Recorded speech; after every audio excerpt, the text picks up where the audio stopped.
graph the line with slope -3 and y-intercept -2. So in this problem, they give you the slope and they give you the y-intercept. So the slope is always the steepness of a line. And when you have steepness, you need a point. You need to start with a point in order to figure out what the steepness of the second point is going to be from that point. So you always start with the point first. So start with plotting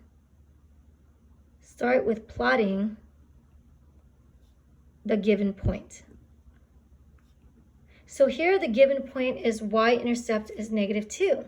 So therefore, y-intercept is where it crosses the y-axis, which is right here, -2. And then the slope is -3. So start with plotting the given point, and then use the slope. Then use the slope to find the second point. So again, we always need 2 points to draw a line. So the first point is going to be given. You start with that, and then you use the slope to find the second point. So here, the slope is -3. So if you remember when I told you that slopes are a fraction, that it represents the rise over the run. So if I wrote this as a fraction, I could write this as -3/1. So the fraction represents the rise over the run, and the rise represents the vertical distance from one point to the next, and the run represents the horizontal distance from one point to the next. So here I start with my point, and I know that I need to rise -3 points.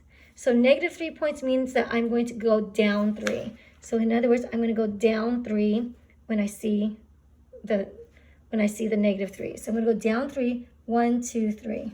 So I land there. And then I need to run 1. So I'm going to have to move 1 to the right since it's positive. So when I move 1 to the right, I land here. So here I'm moving 1 to the right.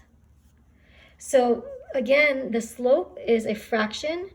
The top represents the rise and the denominator represents run. So from the given point that's given in the problem, you go down 3 because that's the top, and you go 1 to the right because that's the bottom. And therefore that will give you the second point. And once you have 2 points, you can now graph the line. So graphing this line, we just draw a line connecting the 2 dots and put arrows at the end to represent that it's going on forever and ever. Now let's look at number 15 here, where it says graph the line with slope 1 passing through this point. So again, we always start with a point. So the point is -5, -5. So starting at 0, 0, I go to the left -5 and down -5. So here's -5, -5. The slope is 1. So if I write this as a fraction, it's 1/1. So again, this means since it's positive, I'm going to go up 1. And the denominator represents the run. So since it's positive, I'm going to go to the right 1. So from this point here, I'm going to go up 1 to the right 1. And that puts me at this point here. So when I go up 1 to the right 1, I can now connect the dots and therefore draw my line.